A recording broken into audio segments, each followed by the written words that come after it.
That promised discussion on the state of the Indian construction sector, as we just told you before the break. KPMG has come out with the first ever India Construction Survey. They have the survey globally. They've done an India chapter this time around. And they've been diving into a whole range of issues. I just want to quickly run through some of the key takeaways. Now, the survey was done across 119 construction industry leaders. The responses came from both private sector as well as public sector companies. Now, what are the kind of issues the survey looked at? 84% of the respondents do feel optimistic about the future of the Indian construction sector. So that's one headline. However, they also acknowledge that implementation can be volatile, and there are a couple of headwinds which companies have to contend with. These could be labor shortages, low productivity, regulatory hurdles, land acquisition. So these are some of the speed bumps around which the industry needs to sort of get over. ESG has been a big talking point in this survey. The opportunity that ESG throws up is a competitive advantage, improved ROI for companies. So companies are understanding this, but there are some risks as well, which is, of course, a lot of regulatory and compliance requirements to meet these stringent ESG norms. Of course, a pressure to reduce the carbon footprint across the construction sort of life cycle. And this would obviously entail certain costs that have to be incurred. So those costs obviously are part of the risks. Then investments in technology has been a key talking point in the survey, and we'll get you more insights into that. And some of the technologies that the survey kind of discussed with the respondents included integrated project management information systems, which seems to be one of the major technologies that construction companies want to invest in order to get more competitive. Then there are others like building information modeling, data analytics, machine engineering and design, modular offsite manufacturing, pretty comprehensive and highly technical, some of these aspects. So we'll keep showing some of the findings of the survey. The numbers will come up for you. As I said, 84% respondents are optimistic about the direction of the construction market. 80% feel that infrastructure stimulus will help the industry more. 35% do feel that revenue and Capex can exceed 20% over the next 12 months. But there are also time and cost overrun concerns. They haven't gone away entirely, because 39% respondents say that they have faced at least 20% time and cost overrun on their projects. So we'll keep flashing some of these findings for you. But let's get the chat going. Suneel Vora of KPMG, who's been pretty pivotal behind this survey, is with us. We also have DK Sen of L&T. Gentlemen, good morning. Thank you very much for joining in. So, Suneel, let me start off with you. I was just trying to sort of take in as much as I could. It's a very exhaustive, I think, over 100-page survey. You tell us, in a nutshell, what's the sense that you get? While the headline is that 84% respondents are optimistic, over the next 1 year, what do you forecast for the Indian construction sector? Oh, so thank you very much. Good morning. I think you did a fabulous job by summarizing a 70-page survey in few bullet points. Thank you for that. This survey comes on the back of actually talking to 119 odd construction leaders in India. This represents 90 people who are investing in projects as developers or owner organizations, and another 29 like Larsen, Toubro and others who are in the contracting space. And these, if you can imagine, are the two parties that actually create construction projects. Our assessment over the, like you mentioned, 39 or 40 odd percent believe that there's going to be a fabulous 20% growth in revenue that applies to the construction firms. From an owner perspective, this number is very interesting because it means that there is going to be much more Capex spend that's going to happen in this next 1-2 years. And that is reflective in the optimism that you see. With the national infrastructure pipeline, the national monetization pipeline, the incentives which are given for manufacturing in India, Make in India, Atmanirbhar, plus the PLI scheme, which is actually rolled out now, is seeing a lot of private sector investments in Capex also. Also, there is the National Bank for Infrastructure and Infrastructure Development, which has been set up with a $2.5 billion purse. And with all of this together, I would like to use that word that there is a very strong demand side. On the supply side, while there are project and cost overruns, but the Indian industry today and some of the premium contracting companies are having conversations with us on topics like using digital technology for predictive modeling, using digital technologies for enhancing safety at sites, using methods for improving employee and worker wellness, Now, these are and increasing the diversity at the site. Now, these are topics which even 2-3 years ago would not even if you remove the COVID effect, these topics would not see mention anywhere. That itself shows that we are leapfrogging what the West and the other developed markets would have taken many years to develop. This is an important insight for us. What is another important insight for us is that for the owners and the investors, the shareholders, and all your viewers, the amount of transparency into the projects will increase. We are using three-dimensional modeling. You mentioned it is a little technical. I will simplify it. The typical XYZ axis is the three-dimensional model. And then we overlay the time and the cost for every small section of that entire big oil refinery, airport, or steel plant, etc. And that allows you to actually forecast. And like you would scroll on your tablet or computer, you're able to scroll on time and cost and see how it will play out in 3 dimensions. You can see what will be constricting the growth. It shows up other factors. And these are tools which are being used effectively.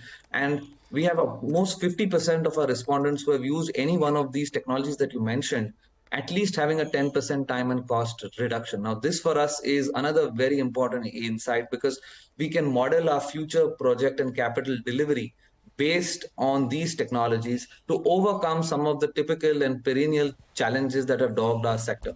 And these are not only in India, the same challenges are faced outside. We've seen that in the global survey also. So, Suneel, just to kind of sum up, what you're saying is that by the use of these advanced technologies, you get a sense that time and cost overrun can be reduced by at least 10%. And if that's the case, then by when? Are you seeing these efficiencies? It is happening as we speak. It's happening. Okay, so this year itself. Okay, got it. Got it. Rima. Sunil, just one more question regarding this survey. You're saying 35% of the respondents are anticipating a revenue growth and a capex growth of more than 20%. What about the balance 65? Just want to get a sense of the majority. Okay, that's great. It's a good question. We should have mentioned that also. About 40% have the range which is between that 10 and 20%. And then the rest are a little bit lower than that. So you have got maybe 35 plus 40 who are seeing at least a 10% odd hike in the... Got that. Okay. Mr. Sen, the complaint up until now is that Capex has largely been driven by the central government or the state government. Private sector Capex is still picking up. We're just seeing, green shoots. How do you see private Capex play out from here on? Because you're a party to, India's largest public and private sector Capex cycle. Yeah, good morning. Good morning, Rima. How are you? Good? Good. Thank you. Good to see you. So I think thanks for bringing me here. And good morning, Suneel. I think the private investment into the Capex cycle, initially the private investors got a bit disillusioned because of the various factors which are challenging for them to invest and execute. I think government has done a lot of things good for them to remove some of the hurdles. Say, for instance, the Gati Shakti, or say, instance, the long-term loan availability, and also the various land acquisitions, the authority clearances, and also the fast tracking of the project implementation techniques and all that. So this has improved the investors' confidence, and they have started investing in the HAM projects, which is also one of the modes of investing by the private investors. However, the PPP is still not able to come back into the cycle. I expect that growingly, the way things are moving in the ground, this will also attract them. In terms of the Capex increase, there are a Capex increase not in infrastructure, but in metals and minerals business, there are a lot of Capex increases. All the steel manufacturers and the metal manufacturers are investing money to augment their capacity to make sure they're able to meet up with the demand of the business and coming forward.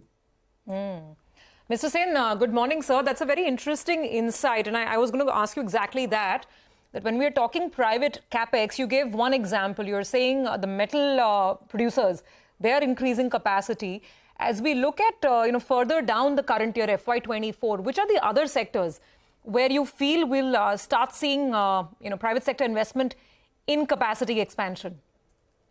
I think the construction machineries they're going to invest, because if government is spending nearly about 115 or 120 lakh crores in business in increasing the private government expenditure into project making, this will invite a lot of more manufacturing of equipments, and also the cascading effect in the other infrastructure, other manufacturing will go up.